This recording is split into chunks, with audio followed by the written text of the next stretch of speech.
بسم اللہ الرحمن الرحیم الحمدللہ وحدہ والصلاة والسلام علی من لا نبی بعدہ اما بعد۔ معزز سامعین اکرام، آج کی اس نشست میں جو ہے وہ مدینہ طیبہ مدینہ منورہ کے تقریباً 13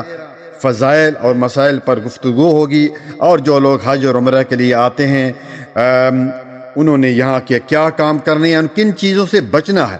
آئیے، مسلم کی صحیح روایت 1373 رسول اللہ صلی اللہ علیہ وسلم نے دعا کی کہ اے اللہ، ابراہیم علیہ السلام تیرے بندے اور تیرے خلیل ہیں، تیرے نبی ہیں، اور میں بھی تیرا بندہ اور تیرا نبی ہوں۔ انہوں نے مکہ کے لیے تجھ سے دعا کی تھی، اور میں مدینہ کے لیے تجھ سے ان دعاؤں کا 2 گنا کی دعا کرتا ہوں، یعنی اب مدینہ بھی حرم ہے۔ نمبر 2، بخاری کی حدیث نمبر 3926، نبی صلی اللہ علیہ وسلم نے دعا کی تھی کہ اے اللہ، ہمارے دلوں میں مدینہ کی محبت فرما جیسا کہ ہمارے دلوں میں مکہ کی محبت ہے، او اشد، یا اس سے بھی زیادہ، اور اس کی آب و ہوا کو درست کر دے، وہ بارک لنا، اور ہمارے لیے برکت عطا فرما۔ نمبر 3، رسول اللہ صلی اللہ علیہ وسلم مدینہ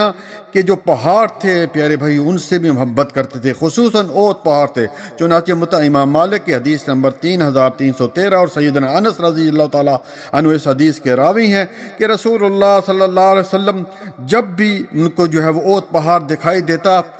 تو کیا کہتے؟ فقال ھذا جبل یحبنا ونحب، کہ یہ پہاڑ ہم سے محبت کرتا ہے اور ہم اس سے محبت کرتے ہیں۔ نمبر 4، مدینہ منورہ کی حرمت و عظمت کا اندازہ بھائیو اس سے بھی لگا سکتے ہیں کہ نبی صلی اللہ علیہ وسلم نے مدینہ منورہ کو مکرم و محترم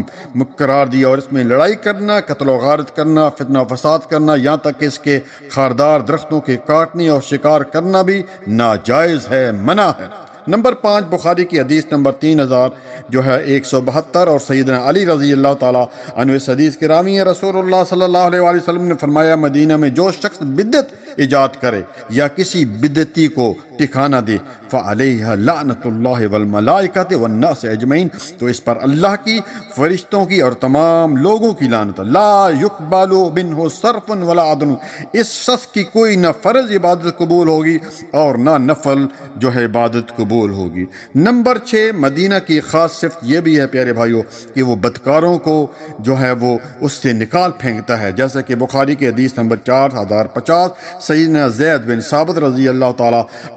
عنہ فرماتے ہیں کہ نبی صلی اللہ علیہ وآلہ وسلم نے فرمایا انہا طیبۃ، یعنی مدینہ جو طیب پاک ہے، تنفی الذنوب، وہ گناہ گاروں کو اس طرح نکال پھینک دیتا ہے جیسے بھٹی چاندی کا میل جو ہے، چاندنی ہوتے ہیں اس کو جب دھوتے ہیں صاف کرتے ہیں، میل کو نکال دیتی ہے۔ اللہ اکبر۔ پیارے بھائیو، شاید مدینہ منورہ کی فضیلت کے لیے اتنا ہی کافی ہے کہ مدینہ ایسی ارض مقدس ہے جو اپنی اوپر صرف مومنین کو رہنے دیتی ہے اور اپنے سے خبیث اور بدکار لوگوں کو نکال پھینکتی ہے، جیسے کہ آپ نے ابھی سنا۔ نمبر 7، اہل مدینہ کو فریب دینے کی بڑی سخت وعید ہے، یاد رکھیے۔ مسلم کی حدیث نمبر 1387، مدینہ کی فضیلت اس بات سے بھی ثابت ہوتی ہے پیارے بھائی کہ جو شخص اہل مدینہ کے ساتھ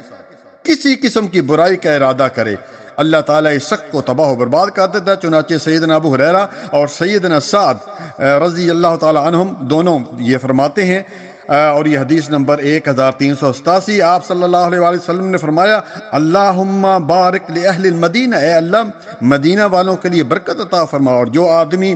مدینہ والوں کو تکلیف دینے کا ارادہ کرے تو اسے ایسے پگھلا دے جیسے کہ پانی میں نمک پگھل جاتا۔ اللہ اکبر۔ نمبر 8، مدینہ منور پر فرشتوں کا سخت پیرا ہے۔ پیارے بھائیو، مدینہ منور کی جو حفاظت ہے وہ اللہ تعالیٰ نے اپنے معزز فرشتوں کی، یعنی ان کی ڈیوٹی لگائی ہوئی ہے، جو مدینہ کی اس طرح حفاظت کرتے ہیں کہ وبائی مرض، طاعون اور دجال کو اس شہر مقدس میں داخل نہیں ہونے دیتے۔ چنانچہ سیدنا ابو ہریرہ اس حدیث کے راوی ہیں، اور بخاری کی حدیث نمبر 7133 ہے، رسول اللہ صلی اللہ علیہ وآلہ وسلم نے فرمایا مدینہ منورہ کے راستوں پر فرشتے پہرا دیتے ہیں، نہ یہاں طاعون کی بیماری آ سکتی ہے اور نہ دجال داخل ہوتا۔ نمبر 9، صحیح مسلم کی حدیث نمبر 1377، اور سیدنا ابن عمر رضی اللہ تعالیٰ عنہ